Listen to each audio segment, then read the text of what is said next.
right? FightHype.com with the legendary Hall of Famer Jim Lampley. Jim, before we get to main event, did you see the Charlo weigh-in as well?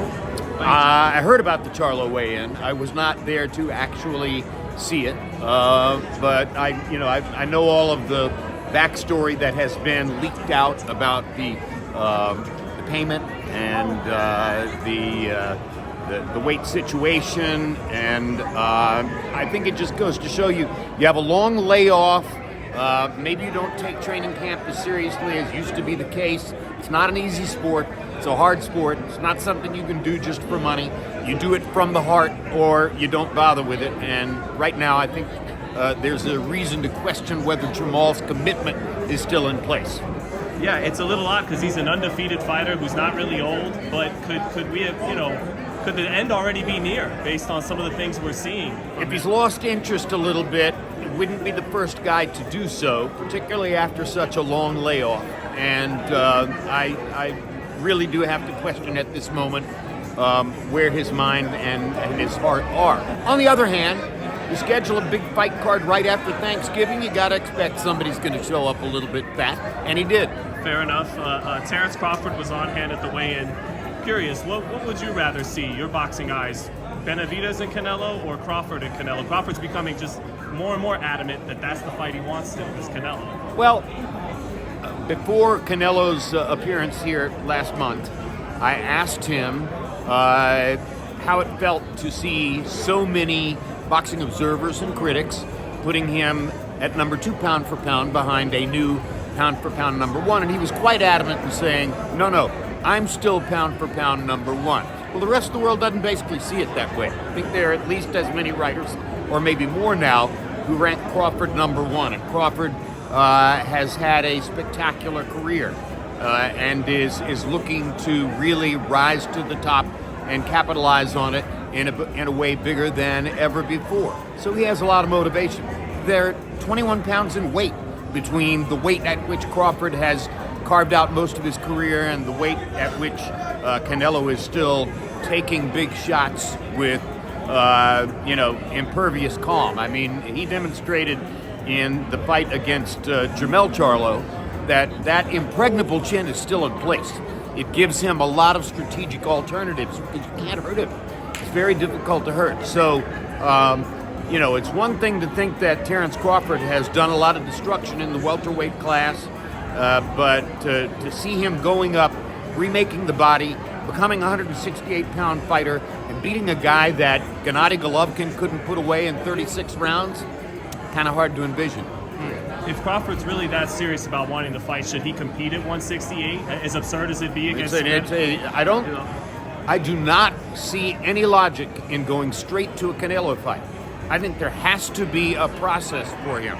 A fight at 160, another step up to 160. I mean, going straight up to 168 to fight Canelo, that I think would be madness for Terrence Crawford. So he's got to put his body through a process and take some steps to get up there. And if he does that, then he might put himself in position to be a serious contender to win the fight and solidify once and for all that he's the number 1 pound-for-pound fighter in the world. If Crawford beats Canelo, he's number 1. No question about it. Do you think, you've known Canelo a long time, it's not a whole lot of incentive, unless, of course, he wants that number 1 pound-for-pound. What's the chances you think we ever actually see it? You don't become a great fighter fighting for money. You become a great fighter fighting from your heart and for pride, and that's Canelo. He's a great fighter.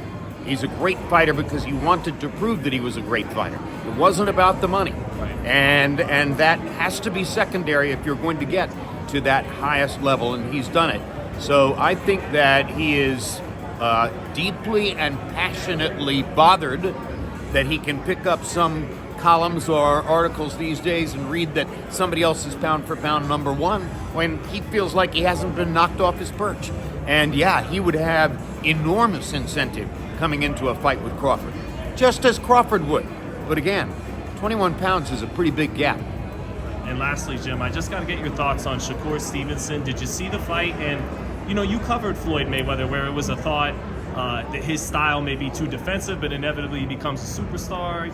How do you unpack what you saw from Shakur last Thursday? So it didn't look to me as though Shakur was completely engaged. I'm not covering the fight. I didn't have any behind-the-scenes information, so I don't know what might have been on his mind other than that fight. Sometimes, if you're that style of fighter, you run into the opponent where it's too easy for you to win. And if it's too easy, then you walk through the rounds and you win the rounds, and it doesn't look difficult, and you're not proving anything. And I think that that's the situation that he appeared to run into last Saturday night.